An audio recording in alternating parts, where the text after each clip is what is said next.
parts of the day to run regulations. Yeah, I was like doing two other things too, trying to like. I think I've seen other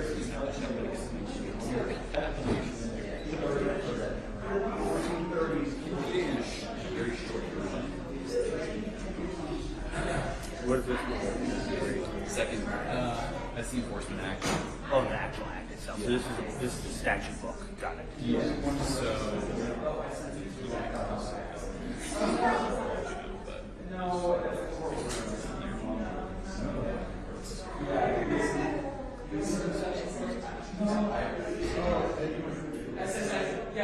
I sent my friend, I shared something that's supposed to issue because I also looked at the last thing you so, we got to see if all today. So, I don't know.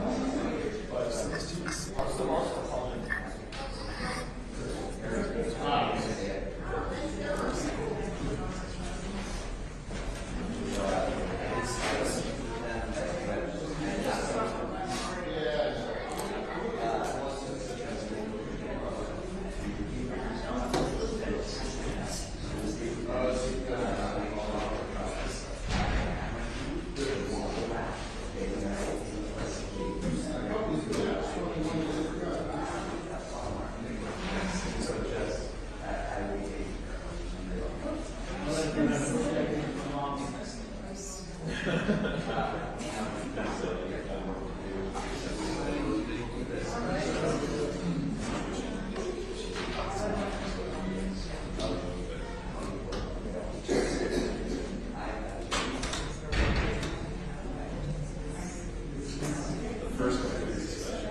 Sometimes I think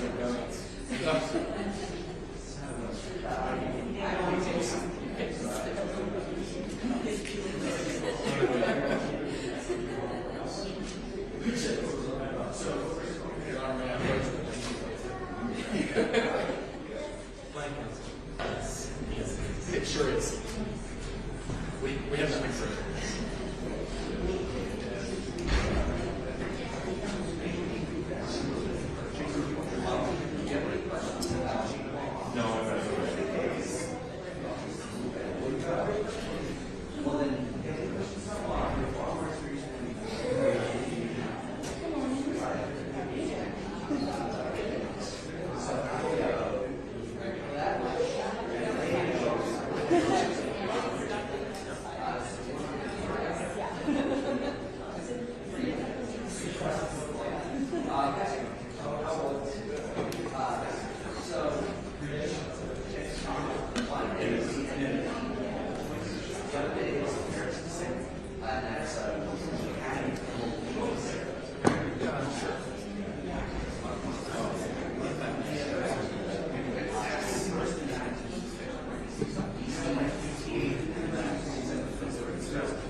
Myself, I've done good portions on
It's true.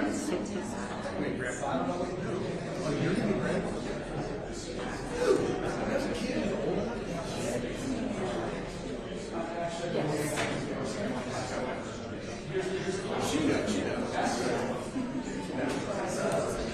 So you're gonna be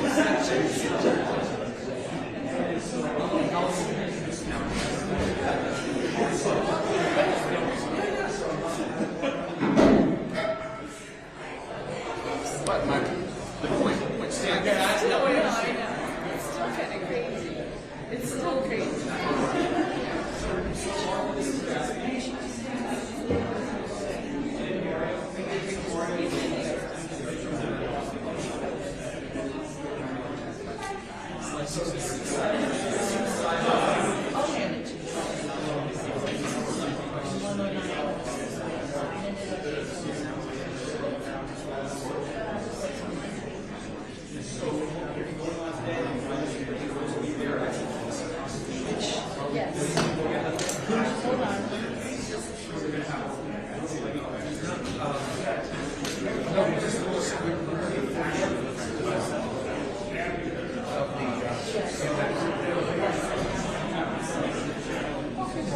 Welcome back.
the other issues I have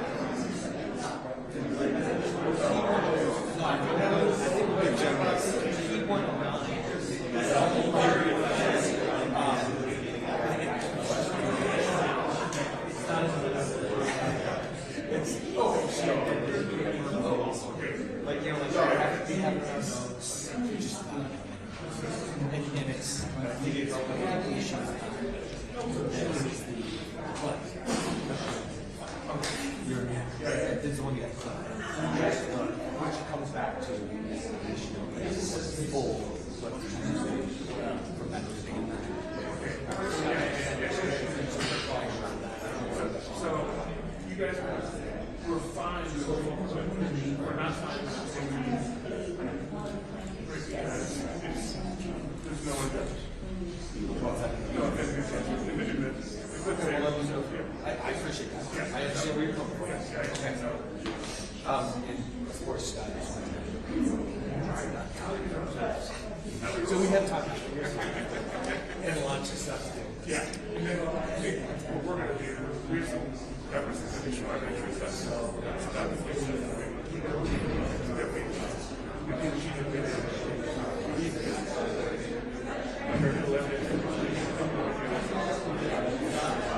I'm not sure we'll agree with it.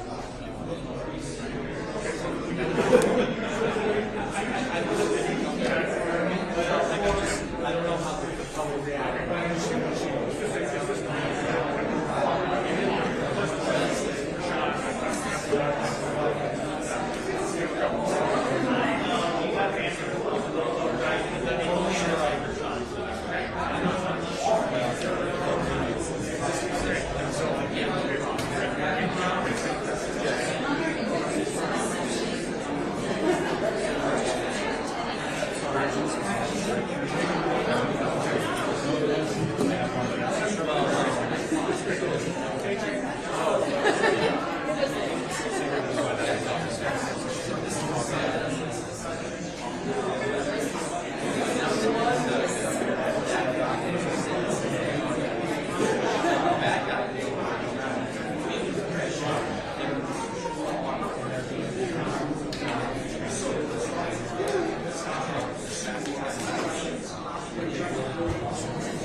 My son had to leave for hockey by 6 this morning.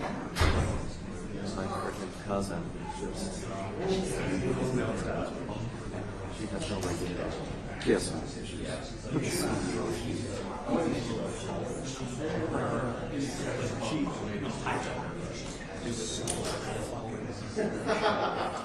I mean, she's got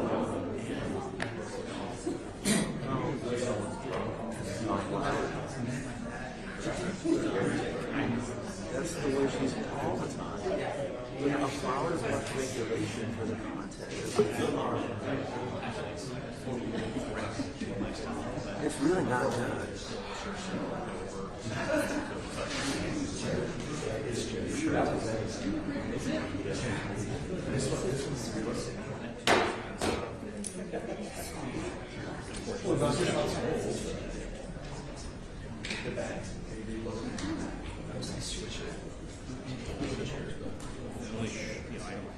All rise. Courtroom 209 is now in session. Honorable Judge Sarah B. Wallace presiding. You may be seated.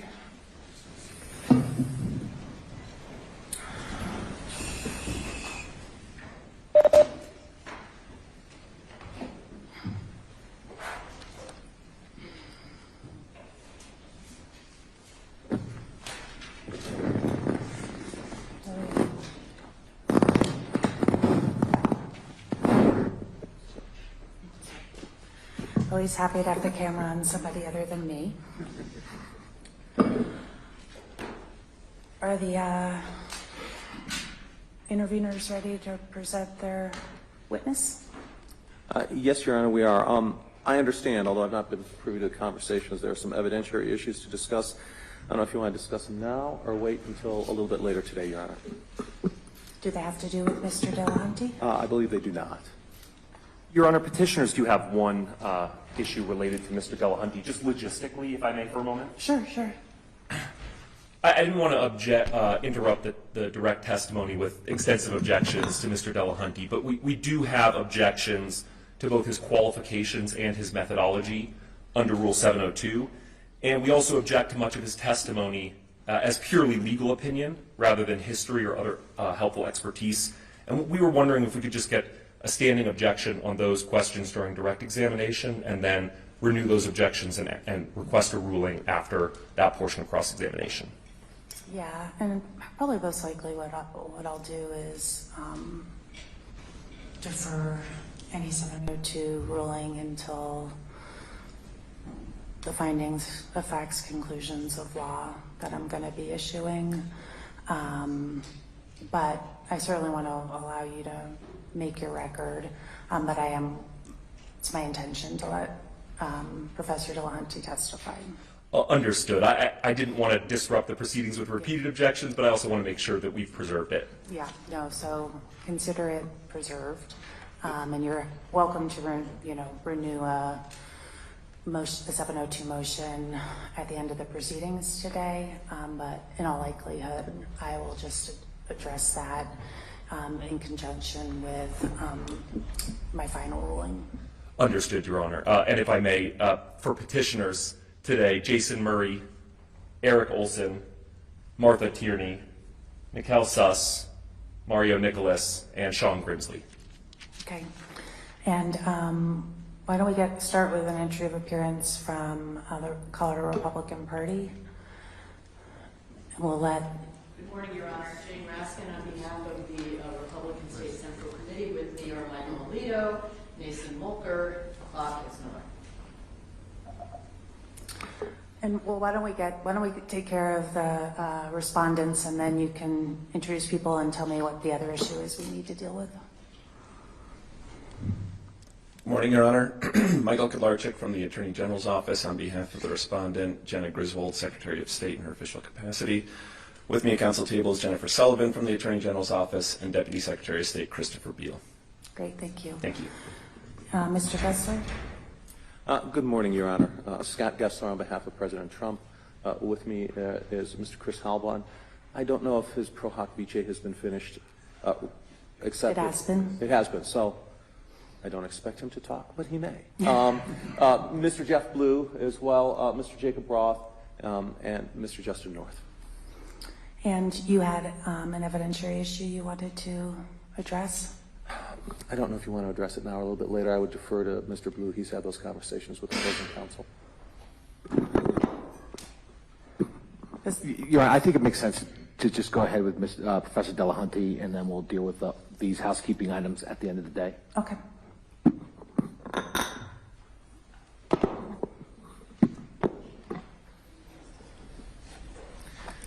Oh, okay. We need to take a pause while the court reporter deals with some technical issues.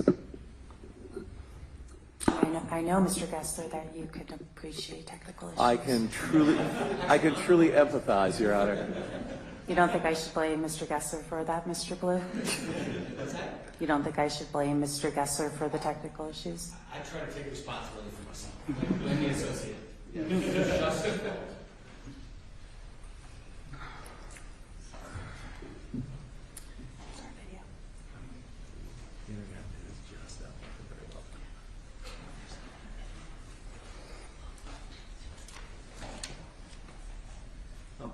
Your Honor, while we're doing this, you had, I think you had mentioned that the Denver guest Wi-Fi was not a good Wi-Fi for us. Is there another network we can use? No. Okay. I just meant that if you bring your own, it usually works better than the guest Wi-Fi.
Okay, so this is, I think, taking a little longer than the court reporter hoped, and rather than having everybody sit in silence, staring at her, putting more pressure on her, I'm going to go off the record, and we'll come back when she's got it taken care of. Okay. Yeah.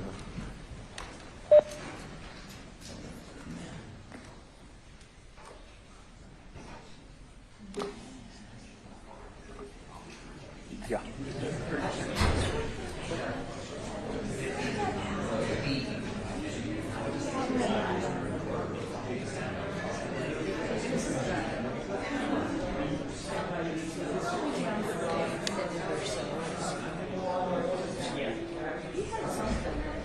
Not like mine. No, he didn't freeze up like yours. I also think I should reboot my computer anyway. Yeah. So from now on, I will turn my computer off, and not even just reboot. Turn it off, and I'll set for habit. Yeah. And then bring it back. When I had come up with a standard switching line, you would do a delay, and I was trying to wait for a moment to like push the button and switch over, you know. Yeah, so then she saw it like, oh. The reality is I don't really need to be on the video for this. With the Camera, so yeah, so they It's also a pretty awkward angle. It is. You're right. Your chin. It's not flattering. It's not very flattering. No, it's not. It's not my best side. For anyone. And then if you move around, it's usually catching like here or here. Yeah, it's like your ears and your hair. And of course, the way I see it up there,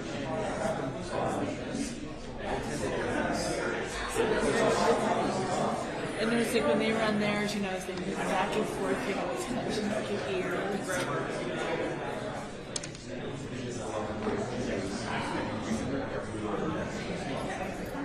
I was wondering what happened because I was reading along and my name broke it. Oh, your name broke? My name broke it. With me is Mr. Has-Been Man. I don't know if he's pro hockey and died.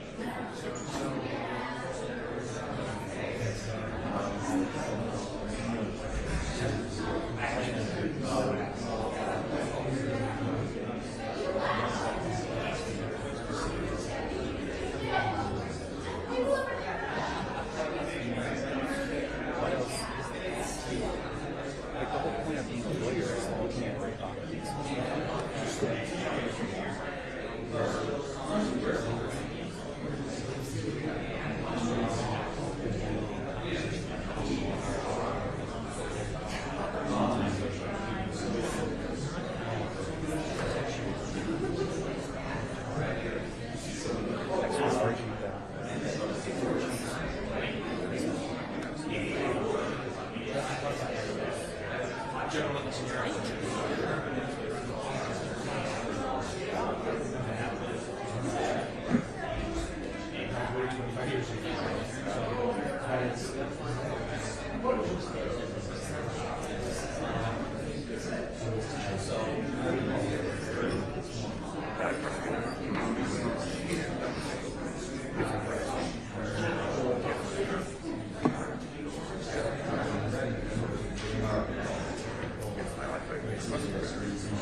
That's Channel 7. They've not spoken to me.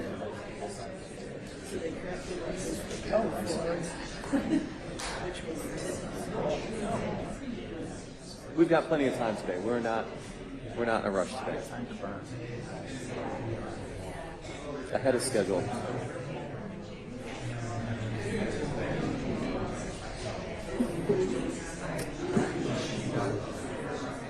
We'll be done with them before that. Chris broke it. I did. Right after you asked me it would stop.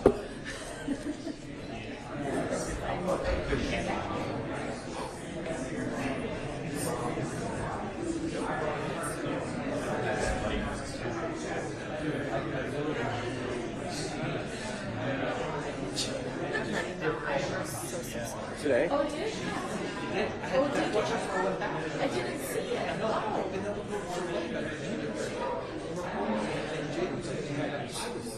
What you need to do is just take the blood and sort of like put those stripes with your finger. Put it on your face. And it's like, Yeah. it's just it's an artistic tie. There's get extra time and roll it up. all right, well, don't have to see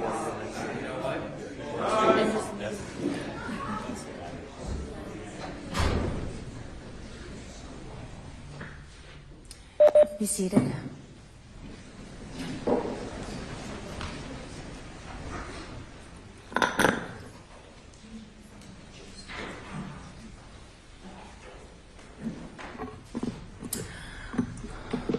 Let's proceed.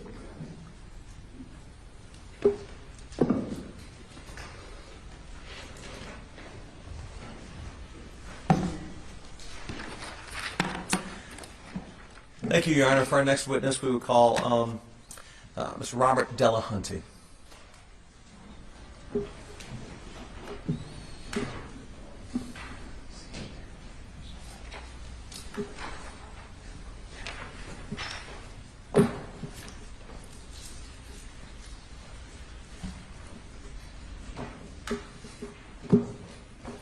Will you raise your right hand?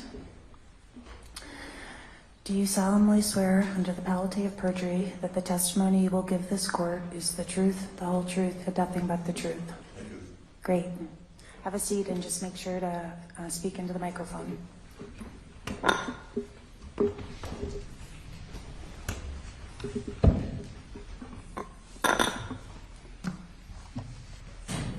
So, good morning, Mr. Delahunty. So I'm going to be asking you some questions today, and you're here, we've called you as an expert. Let me ask you, have you ever testified, let me start with this. Could you please state and spell your name? Yes. Robert J. Delahunty, Delahunty. Okay. And Mr. Delahunty, have you ever testified in court as an expert before? No. Okay. Yeah. So this is your first time. It is. So let me start with asking you a little bit about your professional background. What's your current position, if any? I am retired. Okay. As someone who's retired, are you involved in any law-related activities? Well, I write articles or other shorter pieces on law and public policy. And in June, late June, a book which I co-authored, a semi-popular book, was published. It's called The Politically Incorrect Guide to the Supreme Court. So that reflects legal writing that I have done quite recently. Professor Delahunty, you're leaning back. Oh, I'm so sorry, Your Honor. Just maybe far from the microphone. So I'll try to get closer. Thank you. you may be able to move the microphone too, but just make sure you speak into it. Can you hear now? Yeah. Thank you. Okay. Yeah, Professor Delahunty, sometimes it's a challenge whether you're supposed to answer me or look at the court when you're speaking. But since there's a fair amount of media coverage, just try and stay close to that microphone. I will. Let me ask you to start with your legal background in chronological order. What's your education? Well, I graduated in 1968 from Columbia University and had a summa cum laude degree there. I then won a Kellett Fellowship from Columbia to study at Oxford University, England. I studied a subject called Greats, which consists in two parts, classical history and classical and modern philosophy. And I got a first-class honors in Greats. I then did a second degree at Oxford University, Bachelor of Philosophy. I wrote a thesis on Aristotle. I then had a career in Britain, both at Oxford and Durham University, teaching philosophy. I was tenured at Durham University as what they called a lecturer on the philosophy faculty. That was equivalent, really, of an associate professor in the United States. At that point, about 1980, I decided to return to this country and to study law. And I studied law at Harvard Law School and graduated cum laude from there. And then, this is not educational background, but I passed. I spent 3 years on Wall Street at a law firm called Sullivan & Cromwell. And then I joined the Department of Justice, the appellate section of the Civil Rights Division in 1986. And then at the start of 1989, the start of the first George H.W. Bush administration, William Barr, later twice Attorney General, invited me to become a staff attorney at the Office of Legal Counsel in the Department of Justice. And so I began working there in early 1989. I don't remember the year, but I was eventually promoted to the senior executive service in the Department of justice, and from 1989 until 2004, I served primarily in the Office of Legal Counsel, although for about a year I was the special counsel to the Solicitor of the Department of Labor, the U.S. Department of Labor. He had been a college friend of mine in England. And then I served, I was on unpaid leave of absence, but still employed by OLC for a year to be a visiting professor at the Columbus School of Law in Washington, D.C., which is part of the Catholic University of America. While at St. Thomas, I was there from 2004 until the end of 2020. At the end of 2020, I retired, and now I am a fellow for the Claremont Institute Center for the American Way of Life in Washington, D.C., and do give them legal advice from time to time. And I published an article in a book, a collection of essays they put together. That also came out in June. Let me interrupt you for one moment. So, I'm gonna just, I think the court reporter probably needs a breath. Because that was a crazy long answer. Yeah, sorry. So it's just, I think it helps everybody if you let him kind of guide you through your testimony. Fine. may I offer that it was also an erudite long answer, Your Honor. Okay. Let me ask you a little bit about your time. You said you had you worked at St. Thomas School of Law. Yes. From 2004 to 2020. What did you do there?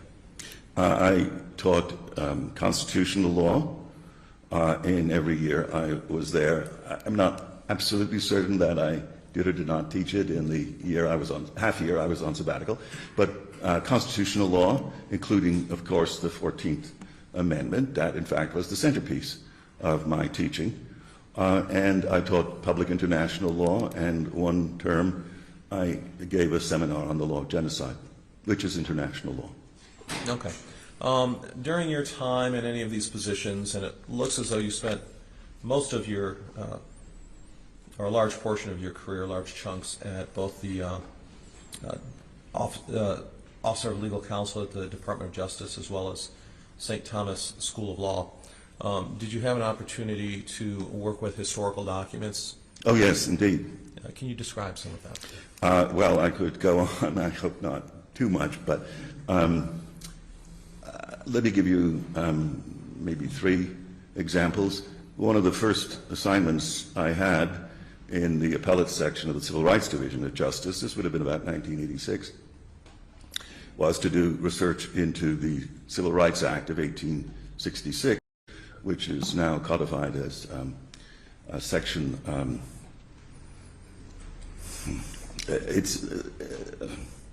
I'm sorry, Your Honor, I'm blanking on the site, section 1981 of Title 42 of the U.S. Code. And that involved research including looking at dictionary definitions from the 19th century on the meaning of the term race. That was in connection with an amicus brief that the government eventually did not file in a case called Shari Tafila versus Cobb. Although the research led me to draft an amicus brief for the government, that was never filed, but it did, right at the start of my career in the Justice Department, entail research into primary documents and into the background of the Civil Rights Act of 1866. Okay. More recently... I was about to ask you for your second example. Yeah. This is a law review article I published 3 or 4 years ago, maybe 4 or 5 years ago. I am interested in the law in Shakespeare, and so I wrote a lengthy article about the law in his play King John. This entailed a research into the English law of intestacy and bastardy in Shakespeare's period, the Tudor period and the Stuart period. And I made quite extensive use of a database compiled by the University of Michigan, which is called Early English Books Online. It is a collection of thousands of legal and other documents, proclamations, sermons, books of the Tudor and Stuart periods. And so I did that kind of research into English legal history of the early modern period and indeed the Middle Ages, because the play is set in the Middle Ages, on the law of intestacy and the law of illegitimacy, using those historical materials which are archived at the University of Michigan. And if I'm permitted to give another example of how let's do one more example and then we'll move on. Some years ago, in the Cornell Law Quarterly, Law Journal, I published an article on declaration of war clause of Article 1 of the Constitution, and I did a primary research, or research rather, into primary materials from English law, English legal cases. I think it was prize law, from the middle of the 18th century, consulting the original case materials. Okay. Have you written any pieces or articles involving the vice president and the electoral count? Yes, in 2022, along with my often co-author John Yu, who is a chaired professor of law at the University of California at Berkeley, we published an article on the 12th Amendment and as we understood it, the constitutional authority of Congress to regulate the vote count process and in presidential elections, and on the constitutional role of the vice president in the vote count, the count of the electors, presidential electors' votes.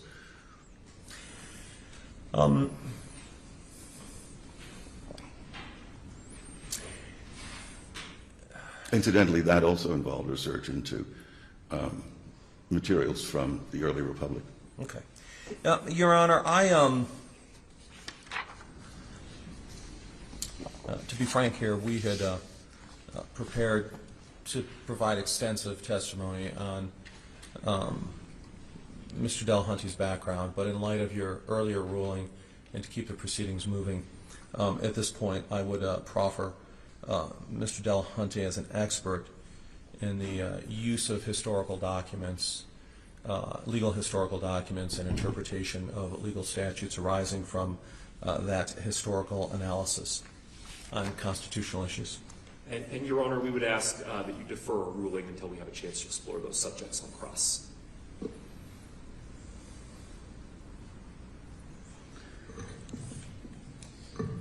I'm going to accept Professor Delahunty on what sounds to me as a very specific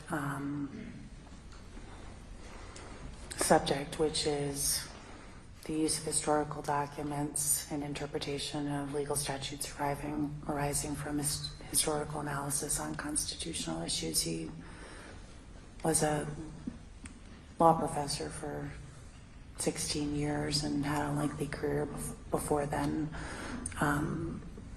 And obviously you can cross-examine him, and I will consider that in the weight of his testimony. But at the same time, Mr. Gessler, I don't want to short-circuit your examination in any way, so you should feel free to ask him whatever you want to ask him for the record.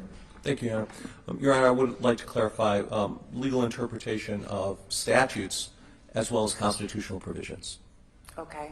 I was reading from what you said. That's why I clarified. Your Honor. I am. But I will expand it to statutes and constitutional provisions. I'm accepting responsibility for the lack of clarity. And Your Honor, I would also note that we specifically proffered Mr. Delahunty as a rebuttal expert to Professor Magliocca as well. and so he'll directly address the items raised in Professor Magliacca's testimony. Okay. Well, Professor Magliacca, if I recall, was offered as an expert on on Amendment 14 and specifically Section 3. I'm not prepared at this point to designate Professor Delahunty as an expert on that specific provision, but you haven't asked me to either. Okay. Well, Your Honor, we would then seek to proffer him as an expert on the 14th Amendment, as he taught constitutional law for 16 years on the 14th. Taught constitutional law for 16 years with a specific focus on the 14th Amendment. Okay, why don't we hear a little bit more from him on what he meant when he said that? Because most of the people, it seems like, in the courtroom went to law school. My recollection of constitutional law was that it covered a lot more than just the 14th Amendment. So let's find out what he meant when he said that. Okay. And Your Honor, I would also note that we, to be straightforward with the court, we obviously raised a 702 objection to Professor Magliacca, and our view is that all of this, Professor Magliacca's testimony and Professor Delahunty's, is akin to legal analysis and interpretation, which normally tends to be excluded by courts. And we understand that it's here to help you, and we understand also that you noted, you recognize that there are a number of other published professors in the field that you will look to as well. So, and just on that, and maybe this will help with your focus on Professor Delahunty's testimony. Professor Magliacca largely talked about historical interpretation. I did not. I do not think, in large part, and maybe not if all, he testified as to the law. He testified as to the original documents that he had uncovered in looking at the formation and the purpose of the amendment in the first place, and that is what I found to be helpful. okay. And I think you will hear from Professor Delahunty the interpretation of original documents. Great. As well. Great, thank you. Okay. So why don't we just defer? I think it would be helpful for the court if you could explore further with Professor Delahunty on exactly what work he did on the 14th Amendment, and if any of that focused on Section 3. Okay. Professor Delahunty, you've said you taught law school for, I believe, 16 years at St. Thomas, and that a substantial focus of your teachings was on the 14th Amendment. Could you provide some more detail on that? Yes, indeed. I would think about half of the course consisted of study of the 14th Amendment. I was, I think, quite unusual among American law professors in starting the course with the 14th Amendment, and that took over half of the term. Then I gave attention primarily to separation of powers in the final, let's say, 40% of the course.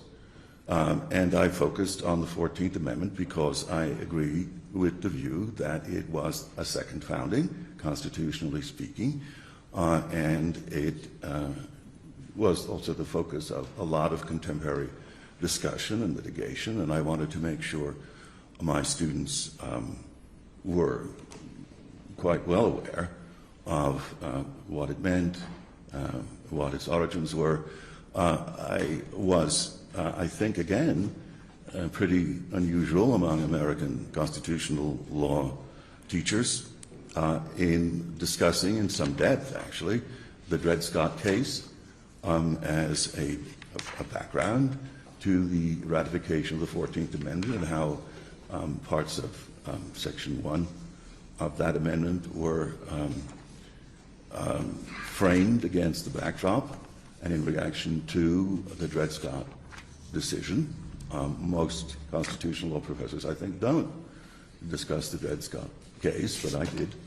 And why did you focus? Well, what is the Dred Scott case, and why did you focus on that? Well, the relevant part of of the opinion of Chief Justice Taney in that case was that African Americans, including those who were not held to bondage in slavery, were not and never could be citizens of the United States. And the naturalization provision of the citizenship provision, rather, of Section 1 ensures that they all were citizens of the United States, entitled to the privileges or immunities of citizens of the United States. So it helped to explicate the meaning of those parts, especially of Section 1. I taught the Slaughterhouse case every year, and so I'm not just focusing on the history of the framing and ratification of the 14th Amendment, but both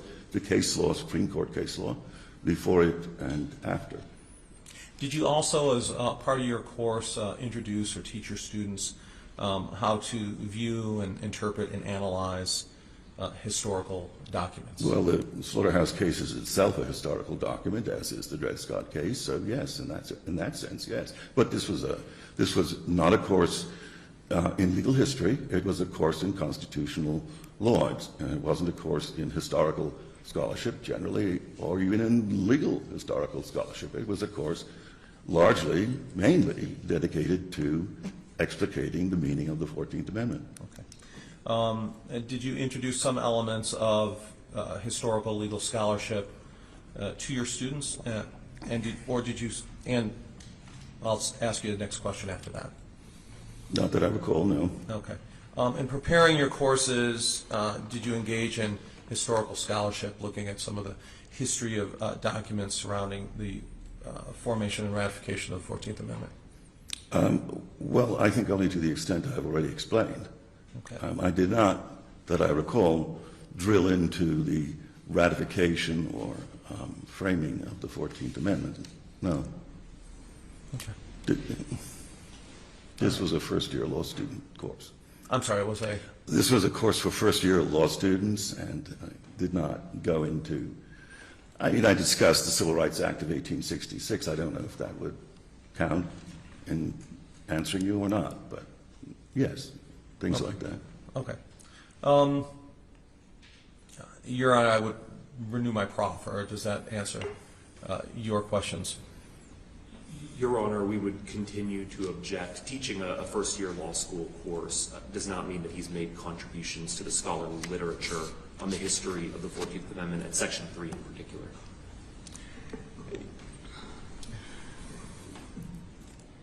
Your Honor, if I may, we're going to go through his resume at length this morning, so this may be a while. Yeah. This may be a long morning, but we'll do it. Professor Delahunty, I saw that one of your articles is the Uniform Faithful Presidential Elector Act Constitutional. Do you remember that article? Can you tell me where it appeared and when?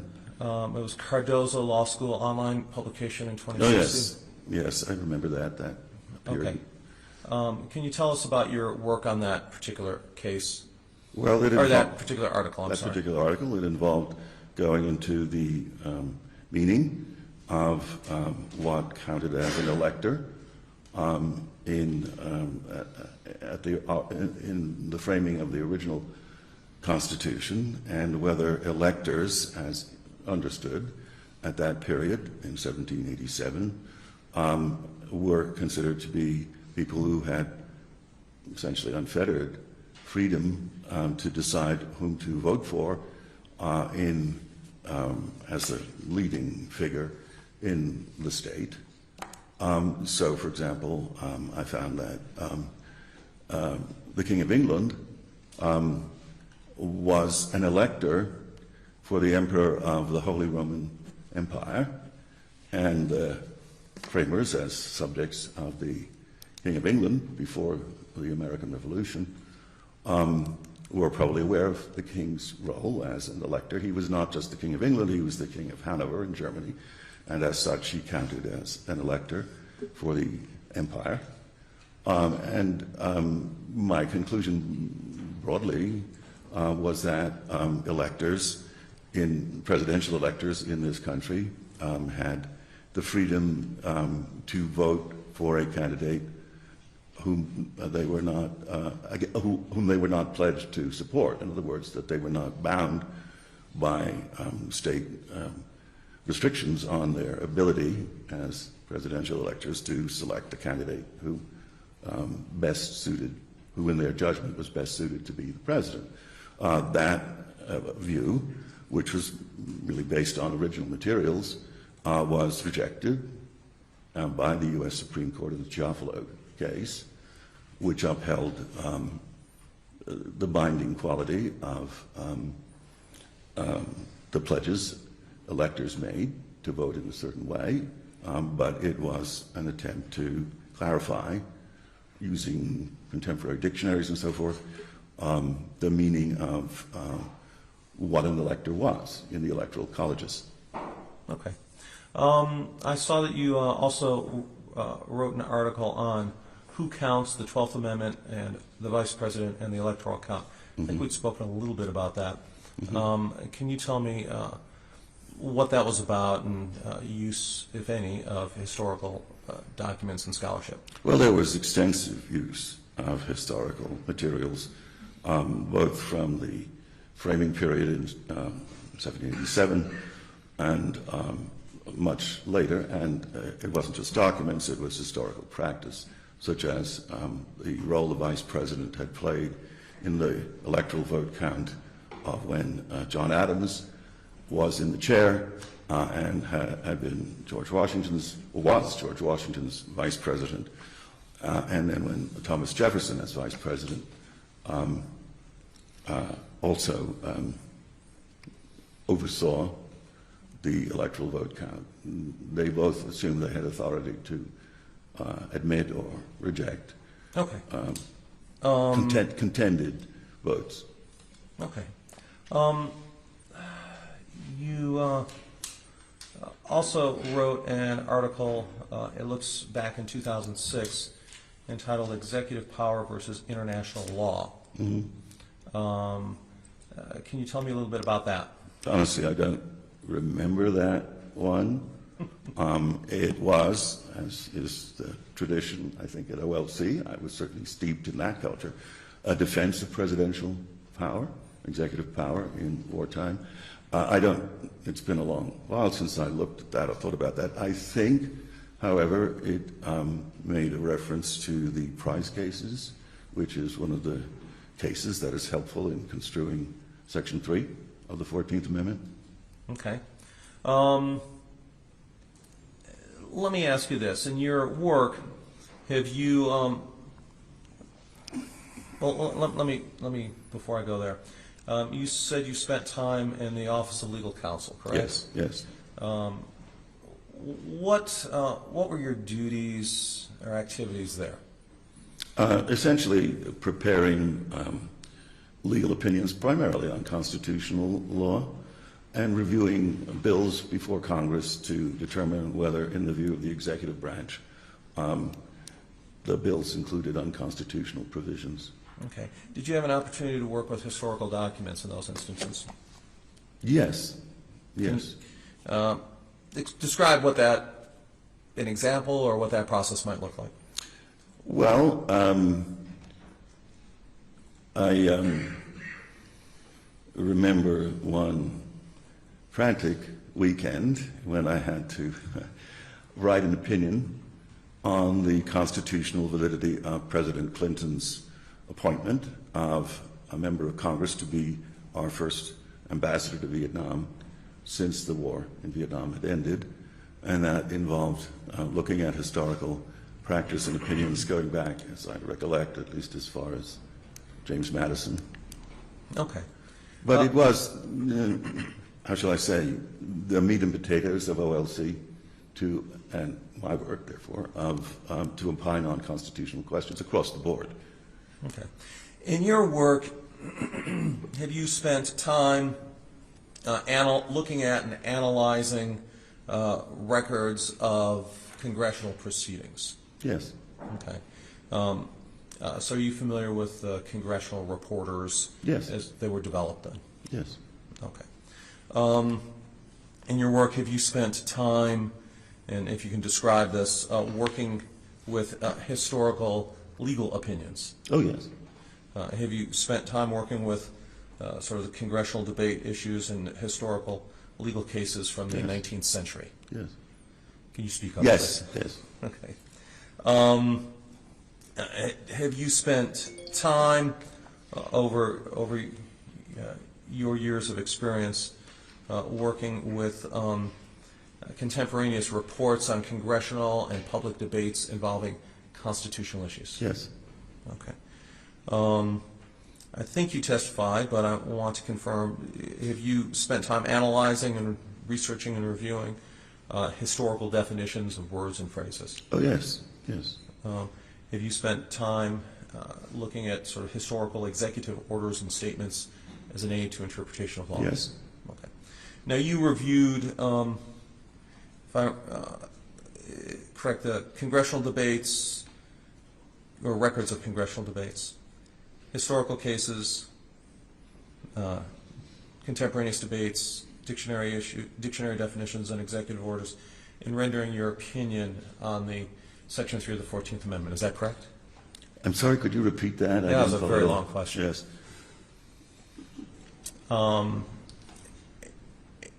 In preparing and rendering your opinion today, did you rely on records of congressional debates? Yes. Okay.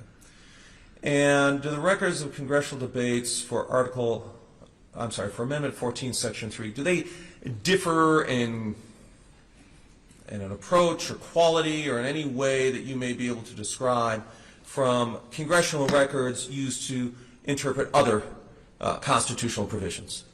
No, none that I can see. Maybe there are fewer, less discussion of Section 3 than in some other provisions, but no, in quality and maybe in quantity there's less, but in quality they're the same, I think. They were written in the English language as used in the 19th century. Yes, there's. One at a time, please. You need to wait for Mr. Kessler to finish his question before you start answering. I'm sorry. Because the court reporter can't. Oh, I'm sorry. Yes, in court we have to be exceptionally polite and never talk over one another, or to the best of our ability. I apologize. So in your experience, were they sort of written in the same English language syntax as other forms of 19th century documents? Yes. Objection leading. I'm overruled. He's just laying a foundation. Thank you. And you've discussed your, I'll even try to be a little bit more open-ended, Your Honor. You've discussed your research of legal cases, historical legal cases. How do those compare with the legal cases that you reviewed and analyzed in preparation of your opinion here today on the 14th Amendment? No way. I'm sorry, you say no way. How do they differ, if at all? Again, I'm going to have to ask for the question to be repeated because I've lost it. So you reviewed you have in your work over this last 4 decades, interpreted historical cases from the 19th century. Is that correct? Yes. Do the historical cases that you reviewed for the 14th Amendment, in your opinion, do they differ, or how do they differ as far as their any characteristics, as their writing, their modes of analysis? Do they differ, and if so, how, from the types of cases that you've analyzed in the past from the 19th century? No, not that I can think of, no. When you say no, does that mean you are not able to identify any types of differences? None that occur to me. Okay.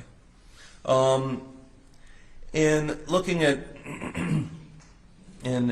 at reports involving sort of public reports, or what we would today call media reports, newspaper reports of congressional and public debates from the 19th century. Mm-hmm. Did those differ in any manner, and if so, describe it, from the types of documents involving public and congressional debates that you reviewed for your opinion? Well, I don't immediately recall reading newspaper articles from the 19th century, but if they were reports of cases, No, they would be equivalent, I think, to a case reporter now. Okay. And have you had experience reviewing sort of dictionary definitions from the period of the 1860s and 1870s in your work? Well, the case I can recall where I did that was research on the background of the for our potential filing of an amicus brief in Shari Tefillah versus Cobb. Okay. So I also looked at 18th century dictionaries of the English language, like Dr. Samuel Johnson's. I think I did that in preparation for the research I did for the piece on the Electoral College and the rights of electors to decide independently. So I think I used Samuel Johnson's Dictionary of the English Language, which is 18th century, in connection with the research for that article in Cardozo. So your review of, so did you review dictionary definitions for the opinion that you rendered on the 14th Amendment, Section Yes. 3? Objection, Your Honor. No such dictionary definitions are disclosed anywhere in his report. There is a reference to. Oh, sorry. I'm so sorry, Your Honor. I'm used to this. Your Honor, he was in general viewed as a rebuttal expert to Mr. Magliocca, and to the extent Professor Magliocca relied upon those, we've had Professor Delahunty review Magliocca's testimony, as he's allowed to do, and to render an opinion on that. We're not looking to go substantially outside of Professor Magliocca's report, and nor are we looking to go outside of Professor Delahunty's report. If there's an objection specifically to opinions, but we believe that within his report he did mention various definitions. To the extent there's an objection about a specific, we're certainly willing to take that up. But as a general matter, the point is that Professor Delahunty has reviewed dictionary definitions contemporaneous, similar to any ones in this case. I'm going to let him testify about the dictionary definitions that Professor Magliocca testified about. Okay. If he's talking about different dictionary definitions from the 19th century that haven't been disclosed, that's another story. And that's fair, Your Honor. Okay. Objection overruled. I may answer the question. Okay, that's not normal, but Oh. what's your question? Well, I think a lot hinges on what we mean exactly by a dictionary. I do. So, Professor Delahunty, why don't I ask you a few of those questions, and feel free to ask me. We'll clear it up. So, in rendering your opinion, you, I think both you and Professor Magliocca discussed a executive order, or executive statement, I should say, from President Grant. Yes. And I want to be a little more concrete here. In reviewing that executive statement, did that differ from the types of executive orders or executive statements that you've reviewed in the past and worked with from that period of history? No.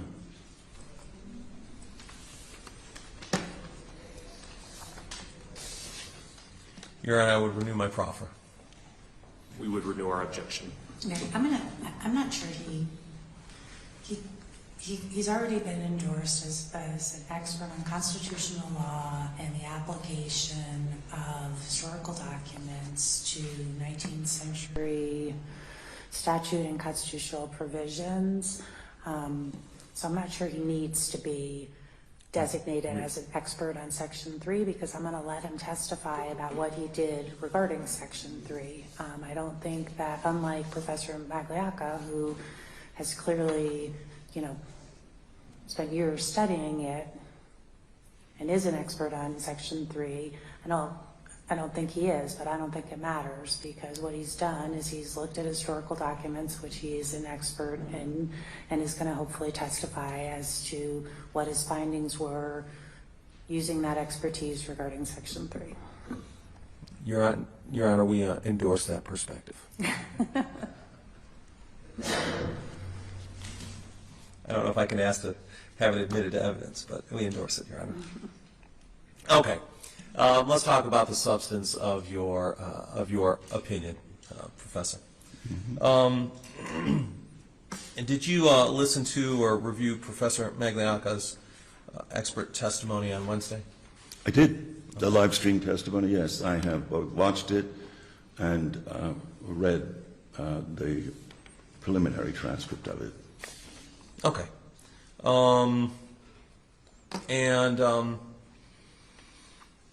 In fact, if I might add, I read his reports. There are two.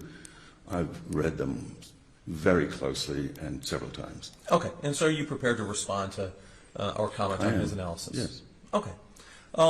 Let's start as a general matter. He testified that Section 3 of the 14th Amendment is not limited to the events of the Civil War. What do you think of that statement? I do agree with that. I think there are scholars who might dispute that, but after, and frankly, it was when this issue of Section 3 began to come up, my view was, well, how can that possibly be? It's clearly confined to the Civil War, but as I delved more closely into the matter, I think the better view is that it's not time-bound in that way. It's not restricted to the events of the Civil War or to the people involved in the Civil War, and I think there are three reasons in support of that. One is that the text itself of Section 3 does not, in express terms, limit its application to the Civil War. Second, there is some highly relevant congressional testimony by the framers of Section 3 that it was meant to extend into the future.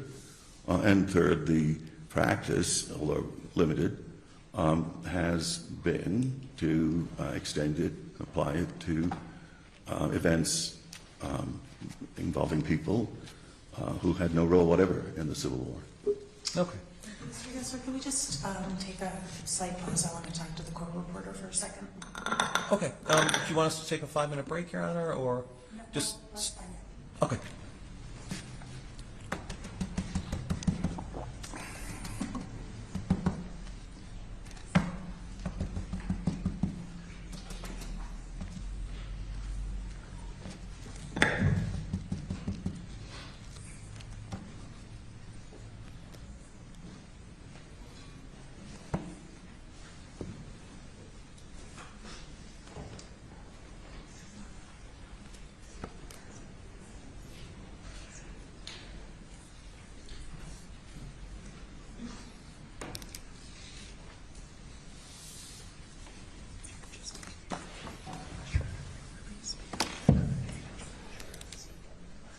Oh, okay. Thank you.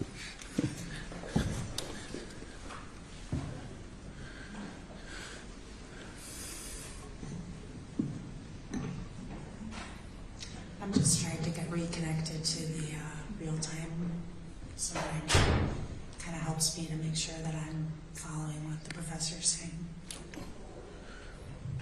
Your Honor, should I speak louder? No, I'm not sure if it's a volume or if it's just your mannerism of speaking, but I'm having a little bit trouble following you. Okay. And I've also lost the transcript, so I was hoping to get the transcript back, but if not, we'll just proceed.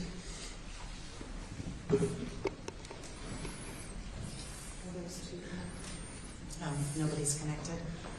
Why don't we'll just deal with that on a break then?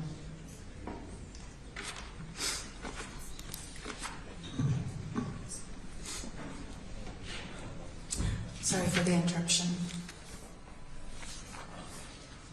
No problem, Your Honor. We prepared to go forward? Yes. Okay.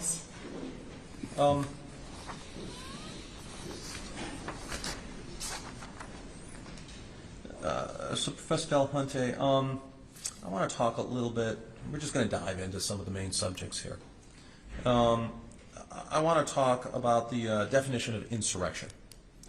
And Professor Maglioka provided a very specific definition of insurrection and looked at historical documents like insurrection examples of events and judicial decisions and the treatment of the law during the Civil War. What's your review of those documents tell you about the definition of insurrection? Some of the materials that he offer quite broad definitions of insurrection. So others narrow ones, so they differ. In particular, he cites the definition of insurrection that was drafted by Professor Francis Lieber, who was one of President Abraham Lincoln's chief legal advisors during the Civil War. And Lieber's definition of insurrection appears in Lincoln's General Order number 100 to the Union Army. And Professor Maglioka says that Lieber was, I don't have his transcript before me, but in effect, the leading legal scholar of his period. Lieber actually taught at Columbia, which I'm proud of. And in General Orders number 1, which I have studied and taught about for quite a while, Lieber says, again, I don't have the text right in front of me, but he says, in effect, an insurrection is the rising of the people in arms. So if you accept Lieber's definition as definitive or at least very weighty evidence of the meaning of insurrection, an insurrection would have to be in arms. The insurrectionists would have to use arms. And that's, I think, inconsistent with many, if not all, but anyway, many of the other definitions, including the case law that Professor Maglioka cites. But so there's some contradiction, is perhaps too strong a word, in tension between the accounts of insurrection that some of his sources supply, which don't require that the insurrectionists be armed, and Lieber's definition. Okay. Professor Maglioka also cited to Webster Dictionary definition of insurrection in 1828. Do you remember that? I remember that he cites it, yes, and I read the quotation, yes. Okay. And I'll quote you that it said, rising against a civil or political authority, the open or active opposition of a number of persons to the execution of a law in a city or state. And then he also cited to a John Bogue dictionary definition of insurrection as being identical to the Webster definition. What do you make of that interpretation? What's your interpretation? Well, the Webster definition specifically refers, as you quoted, to states and counties. Obviously, it's highly relevant, competent evidence about the meaning of insurrection in Section 3, but it's by no means identical, because insurrection, as used in Section 3, must be against the Constitution of the United States. And the United States isn't a state or county. The United States is what? Is not, oh, I'm sorry, Your Honor, is not a state or county. And what's the, when you say insurrection against the Constitution of the United States, what's the importance of that distinction? I think that is really crucial because while it is certainly very helpful to know what insurrection was understood to mean, or likely understood to mean from 1866 to 1868, while that's certainly very useful, Professor Maglioka himself emphasizes that there is this important limiting principle which is found in the text of Section 3. It's not just any sort of plain vanilla insurrection. it's an insurrection against the Constitution of the United States. And that's in the text, and it is a critical element of the offense at issue that the insurrection be an insurrection against the Constitution of the United States. In other words, insurrection is not a freestanding term in Section 3. It's coupled with, by Professor Maglioca's own insistence, really, it's coupled with that other phrase, insurrection against the Constitution. So what really needs to be explicated and decided is not the sort of plain vanilla, as I called it, meaning of insurrection, but the whole phrase, insurrection against the Constitution of the United States. And there's no, to my knowledge, any dictionary definition or definition in a legal dictionary of that phrase. Okay. Professor Maglioca also testified that before 1862 there was no federal crime of insurrection, and that the cases that discussed insurrection were really treason cases. And so, for example, he cited a grand jury charge from the U.S. Circuit Court in Missouri from 1861, which specifically said the conspiracy and the insurrection connected with it must be to effect something of a public nature concerning the U.S., and that included, quote, overthrowing the government or to nullify and totally hinder the execution of some U.S. law or the U.S. Constitution or some part thereof, or to compel its abrogation, repeal, modification, or change by resort to violence. Mm-hmm. What's your view on the use of that grand jury charge and the importance of that, or lack of importance, with respect to defining insurrection? I'm going to object again.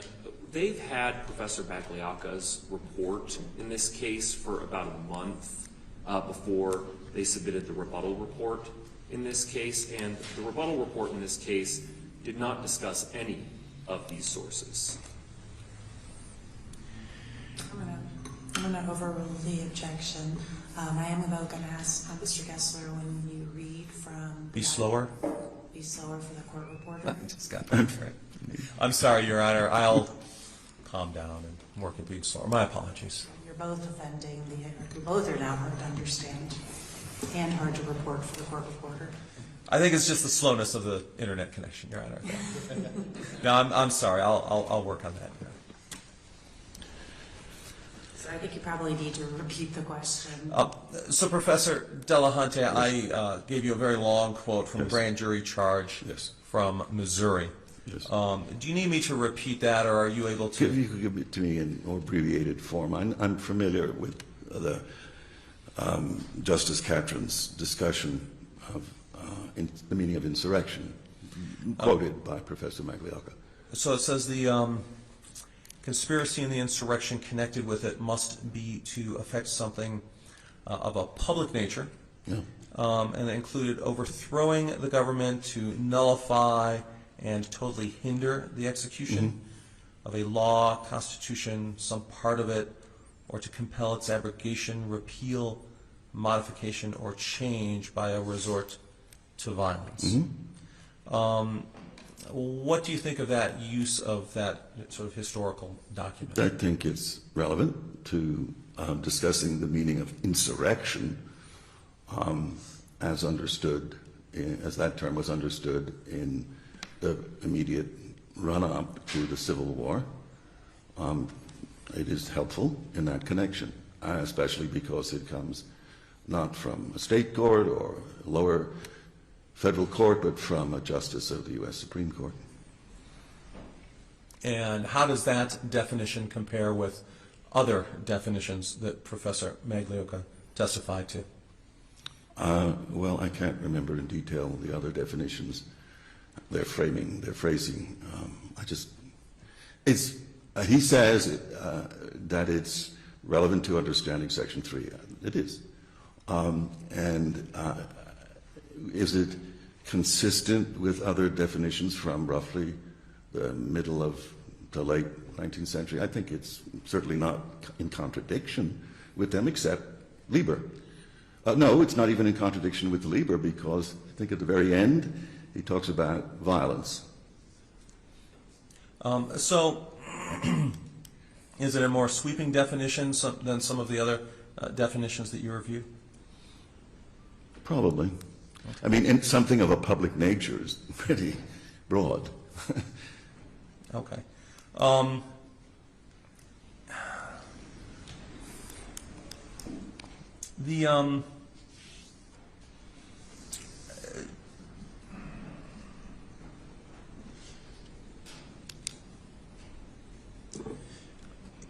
Professor Magliocca also discussed the Whiskey and Freeze rebellions as insurrections. How do they relate, in your view, to the interpretation of the meaning insurrection against the Constitution? Well, Professor Magliocca says that they are not the kind of insurrection that is covered by Section 3. And whether that's true or not depends on how you interpret against the Constitution in Section 3. He offers his own interpretation. It's not a dictionary definition. It's his interpretation of what insurrection against the Constitution means. And he says under his interpretation of that constitutional clause, the Whiskey and Freeze rebellions are not insurrections against the Constitution of the United States. I think that depends on the meaning of insurrection against the United States. And there could be a broad or a narrow reading of that constitutional language under which both insurrections were against the Constitution of the United States. And what would that reading be? So Professor Magliocca offers this interpretation, that an insurrection against the Constitution of the United States is an insurrection that interferes with the execution of the Constitution. And then the question becomes, well, what is the execution of the Constitution? And in substance, as I understand him, he's saying execution of the Constitution is interference with the federal government's, political branches, and judicial branches' performance of their constitutionally appointed functions, if it interferes with the discharge of their constitutional responsibilities. And he argues that certainly the events of January the 6th are an interference with the congressional duties assigned by the 12th Amendment to, at least minimally, to observe the vote count. Now, on that definition of interfering with the execution of the Constitution, it seems to me that there could be many other events that were similarly insurrections against the Constitution, even in the sense of executing the Constitution. For example, if there is a interference with the execution of the judicial function of adjudicating cases, clearly a responsibility of the federal judiciary under Article 3, if you interfere with their execution of their constitutionally appointed judicial responsibilities, that would also, by burning down a courthouse or disrupting judicial proceedings, that would also, I guess, under that understanding of against the Constitution, be an insurrection against the Constitution or against the execution of the Constitution. Or take another case, the Constitution assigns to the Senate the role of debating and deciding on presidential nominations to principal offices of the United States. So let's take appointments to the federal judiciary. If you have a crowd disrupting the Senate's vote on a presidential nomination, that would seem to be an interference with the execution of the Constitution. In fact, you could, I think myself, under that definition of interfering with the execution of the Constitution, that even disrupting the delivery of the mail, which was the issue in the Supreme Court's decision in the Debs case, would count as interference with the execution of the Constitution, because the President has the constitutional duty to ensure that federal law is faithfully executed. So you're interfering with the President's execution of his constitutional duty to execute the postal law. And why do you say the Postal Service? Well, because Article 1 mentions the Postal Service, and it's apparently, as Debs understands it, a duty of Congress to execute that power and to create and instruct the President how to administer the statute regarding the Post Office. So to cut it to the chase, basically, I think that under even Professor Maglioca's interpretation of against the Constitution, disrupting the delivery of the mail is an interference with the execution of the Constitution. And you could go on with examples of interference with the execution of their responsibilities by the President, by the Senate, by the House, by the courts, that would count as against the Constitution as he understands that. So what is meant to be a limiting principle is, I think, a very expansive one, unless you attach a more limited scope to the meaning of against the Constitution. On what I think is his understanding, it does cover, although he denies this, the whiskey insurrection and the Freeze insurrection. And so that definition also includes intimidation, correct? Or are there sources that talk about mere intimidation as the necessary threat of violence for insurrection? I'm sorry, I don't really understand the question. Okay, let me move to a slightly different area. I'm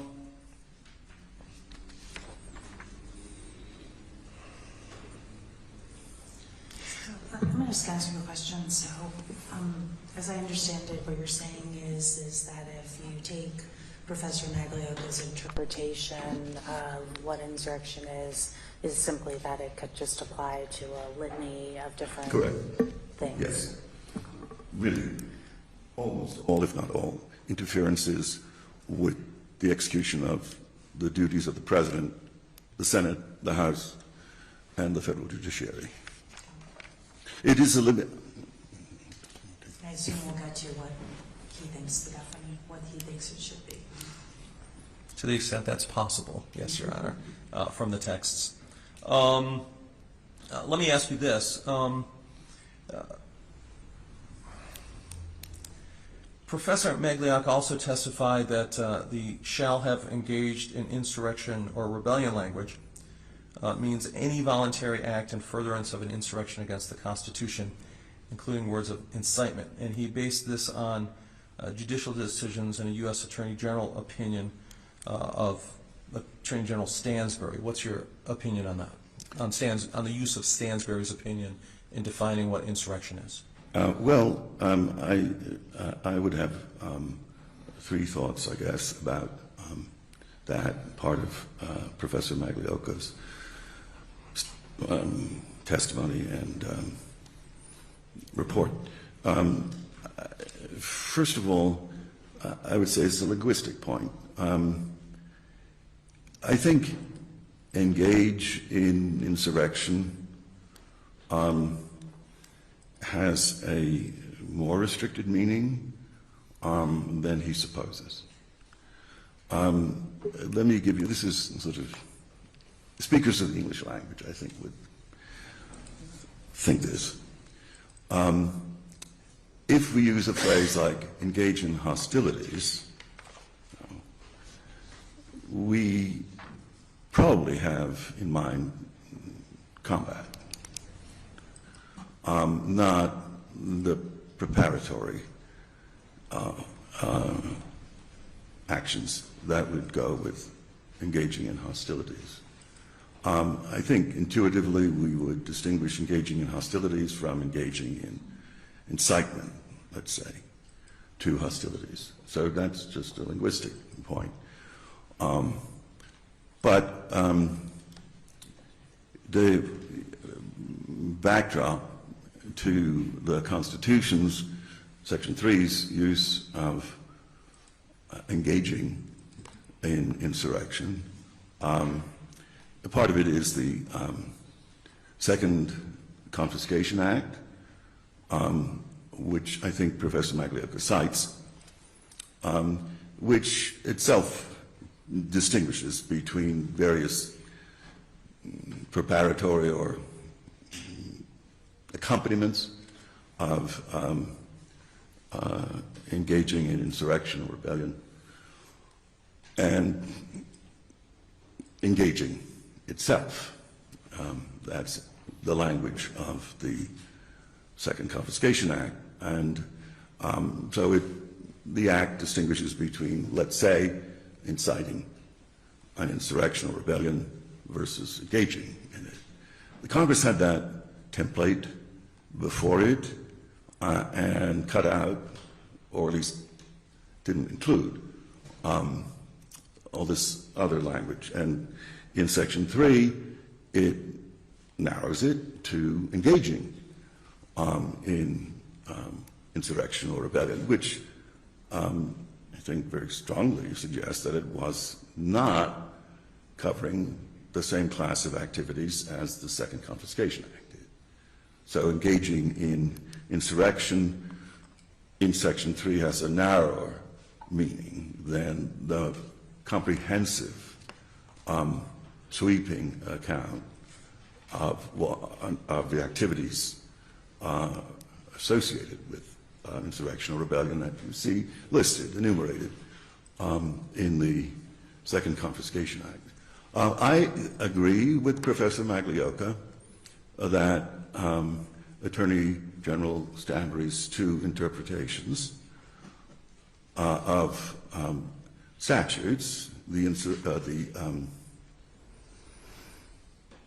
the Military Reconstruction Acts of 1867, I agree with him that the Attorney General's opinions are certainly good evidence as to the meaning of engaging in insurrection in Section 3.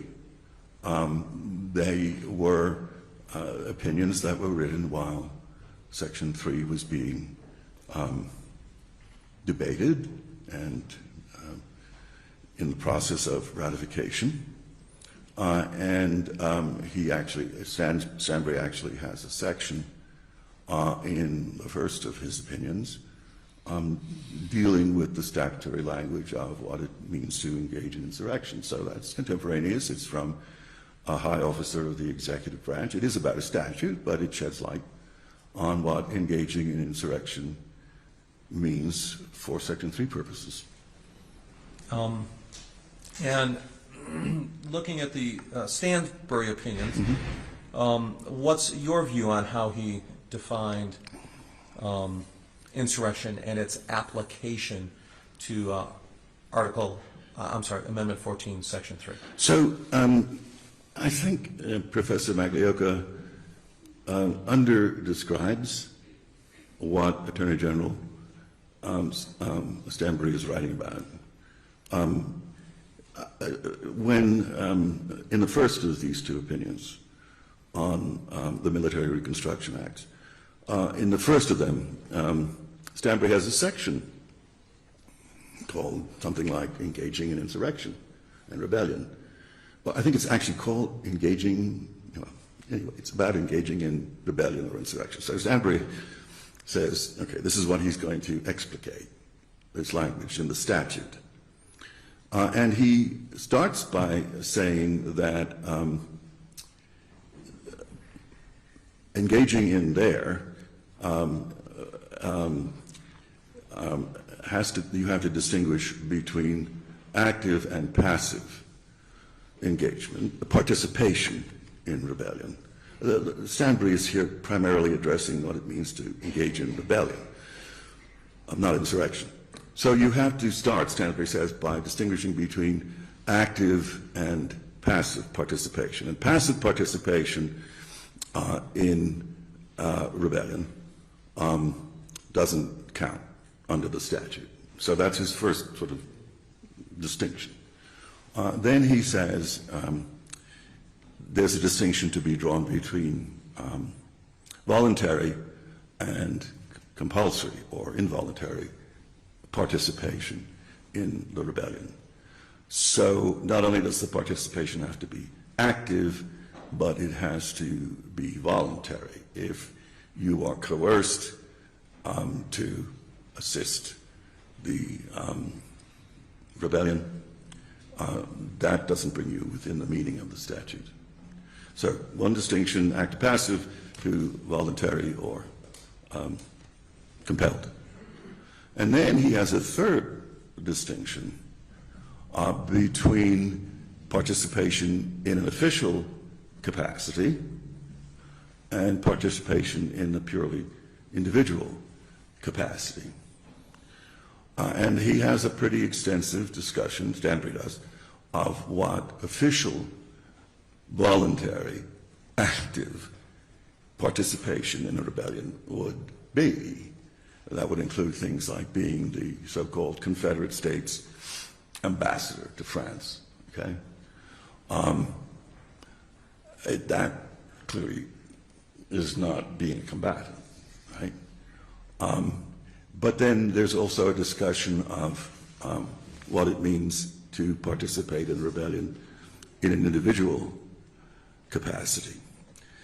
And so the statute has to be understood in one way if the charge of engaging in insurrection is going to be charged against someone acting in an official capacity, and then against someone who is charged with acting in an individual capacity.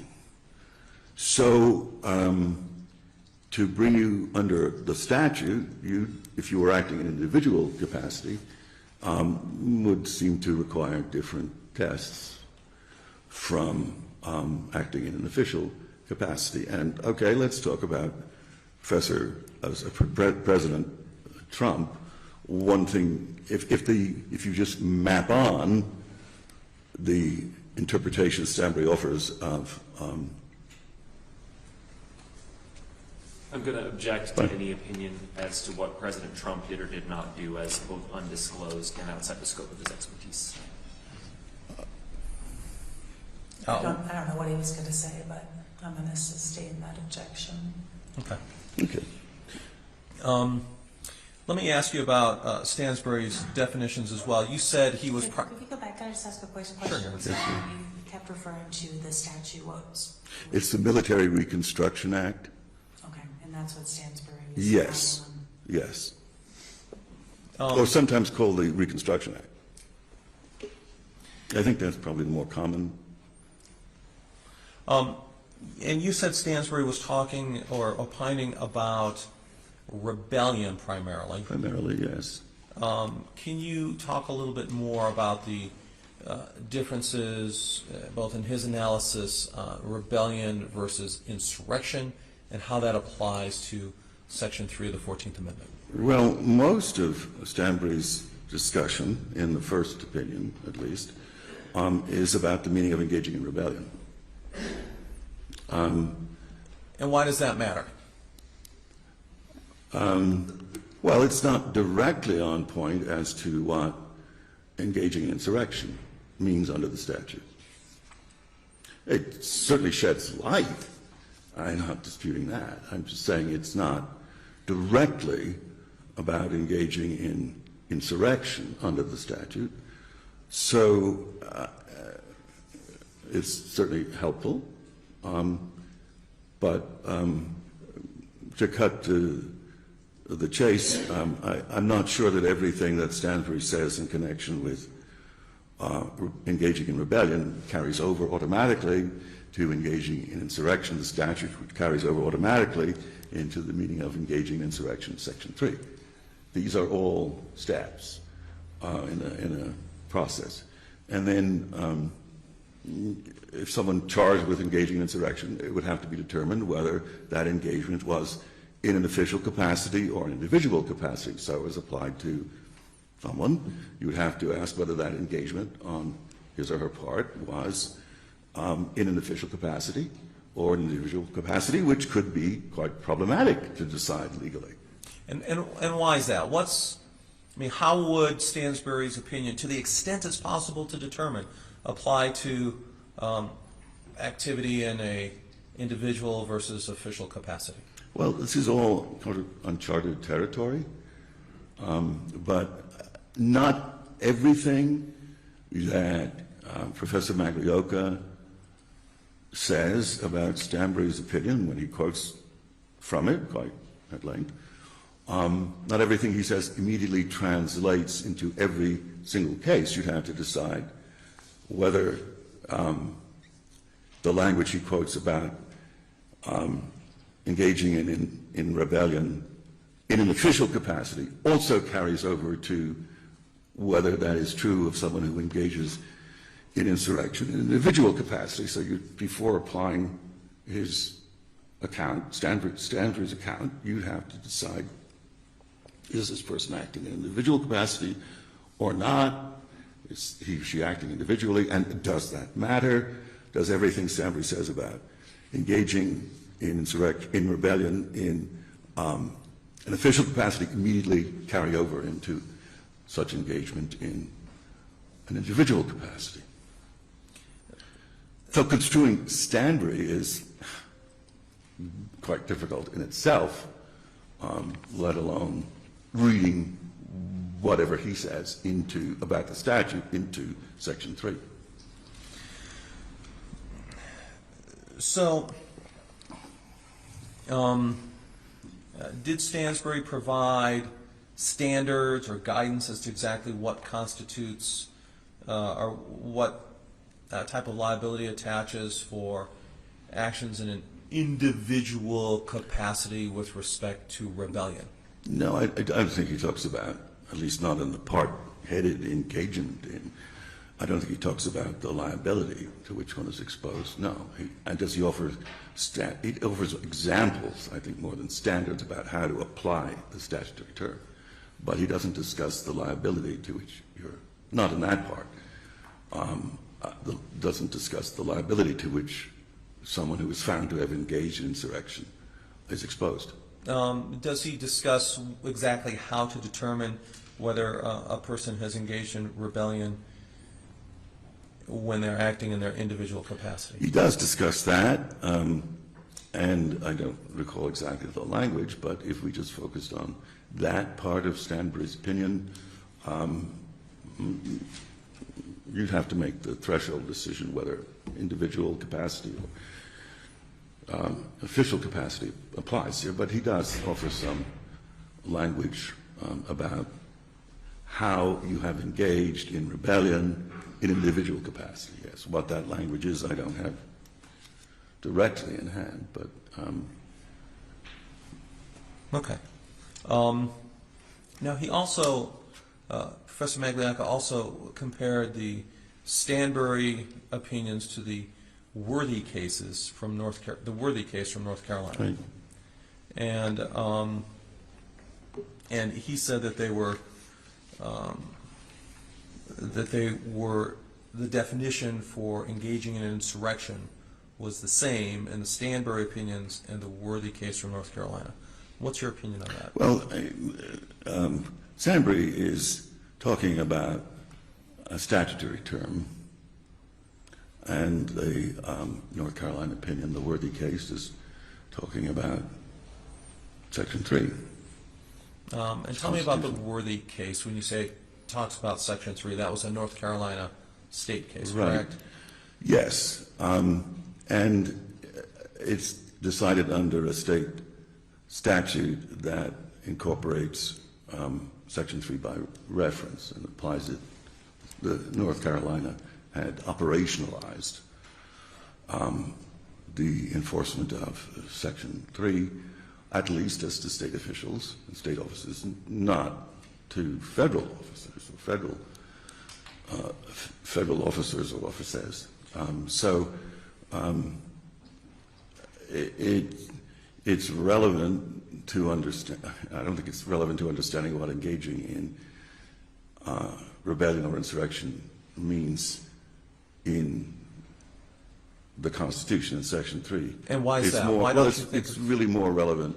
Well, it's not identical with what Stanbury offers, but it's more relevant to the question of whether Section 3 is self-executing than it is, I think, to...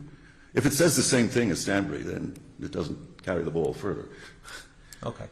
We'll get to the holding in just a minute, but is it your opinion that the definitions with respect to engaging in rebellion differ between the Stanbury opinion and the Worthy case? Not that I can think of, no. Okay. Okay.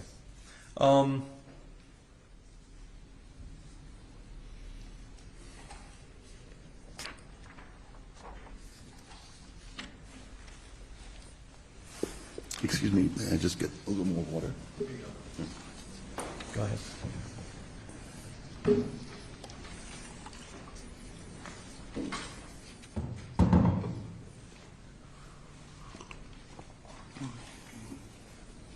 So you had talked a little bit about insurrection against the Constitution as used in Section 3, correct? Yes. Okay. What, if any, well, let me ask you this. To what extent do the historical sources allow us to create a specific definition of insurrection against the Constitution? Well, I'm not aware of any discussion in Congress or the ratification debates about that limiting principle against the meaning of the Constitution. I don't know of any. And so you've looked at Professor Magliacca's sort of approach to limiting the Constitution. Are you able to create a definition of insurrection against the Constitution based on the historical documents? Well, I would say this. I would look to guidance more to the remarks that Senator Jacob Howard makes in introducing the 14th Amendment to the Senate, which are those remarks of Senator Howard are cited, I think, twice in Magliocca's report. And I don't have Senator Howard's exact language, though it appears both in Magliocca's report and in mine. But Howard says something to the effect that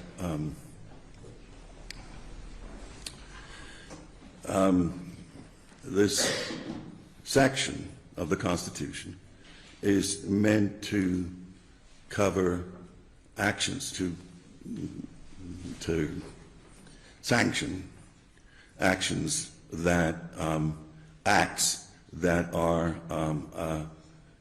that pose. I just don't have the exact language, but essentially grave to the threaten to. I don't know. It would help me if I could have. Let's bookmark that. We're going to pull up the language for you. Essentially, that would destroy. Destroy was the term Howard used. It would destroy the Constitution. So, given Howard's role in the enactment, the ratification, rather, of the 14th Amendment, it would seem to me I would start by looking at Howard's remarks in explicating the phrase rebellion or insurrection against the Constitution. And they would be acts that that destroyed the Constitution. Your Honor, I'm going to object and move to strike the last answer on the grounds that his report never purported to offer any definition of insurrection or rebellion against the Constitution. This is all completely new testimony. Your Honor, I don't think he said that Amendment 14, Section 3 has to be defined that way. He said the starting point is to look at Senator Howard's viewpoint as an analogy or a basis. I don't think he said that has to be the definition. Well, did he disclose his opinion on the senator's remarks? No, Your Honor. If you could give me just a few minutes, Your Honor, let me look through his report and give you a point. Can we come back to it? Sure, Your Honor. I think we'll probably break in the next 20 minutes and we can revisit that. Okay. Okay.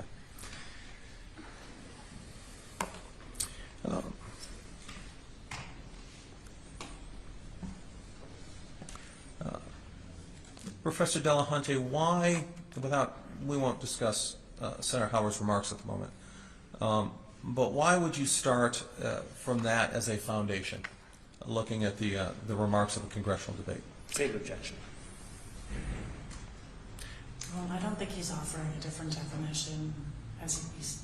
He's why he would start looking there. It'd be helpful if we could see the remarks. I don't know if that's possible. We're pulling them up right now, Your Honor. Okay.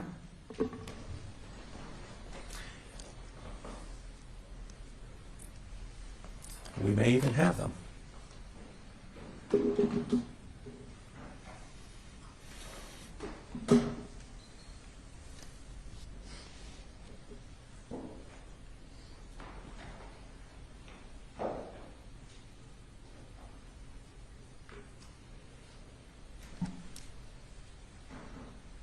Okay.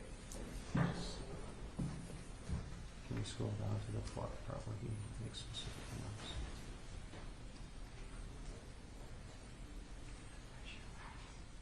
Your Honor, we're going to need to just spend a few minutes on this if we can come back to it a little bit later. I don't want to...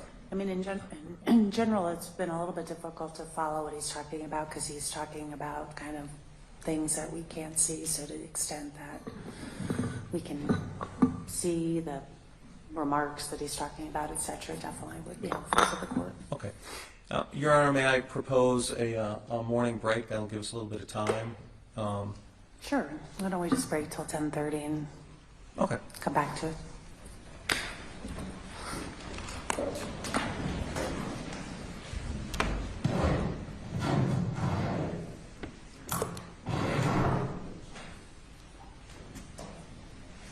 All right, Chris.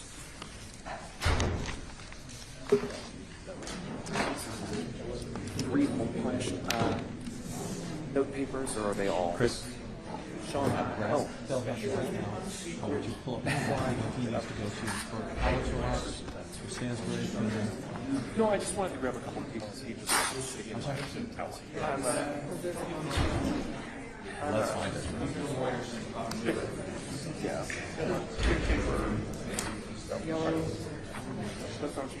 Thanks, appreciate it.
Just talk to him right now.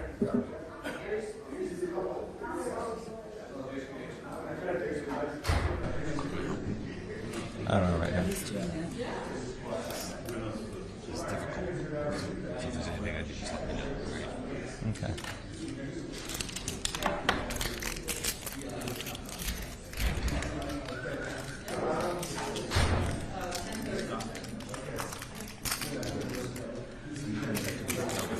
After trial today. Yeah, I gotta get my monitor. What? I gotta get my monitor. Okay. Are we moving stuff to another room? We can move stuff to Jacob's room because he's staying over the weekend. Let me focus on this first, okay? And let me. As long as you're coming back to the hotel, that's all I need. Let's talk about it just a little bit. Well, I'll be back. Oh, you are? Okay. Yeah, because I need to get my monitor. Because you need it for the weekend. Yeah. Okay. I'm going to do some work this weekend. Aren't we all? Yeah.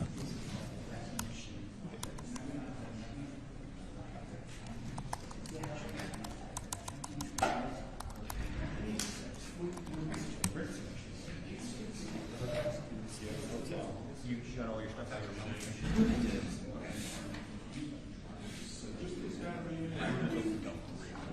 Okay. Okay. That's it. But I will be changed. Figure out.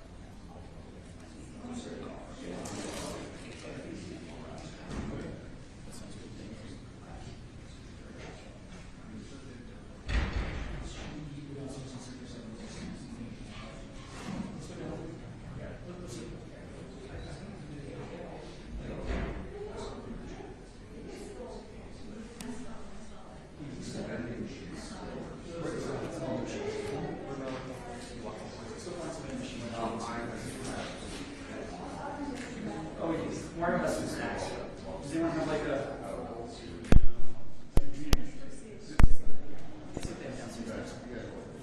Thanks so much, Mark. Thanks for educating. I mean, I'm trying my best to respond to my messaging.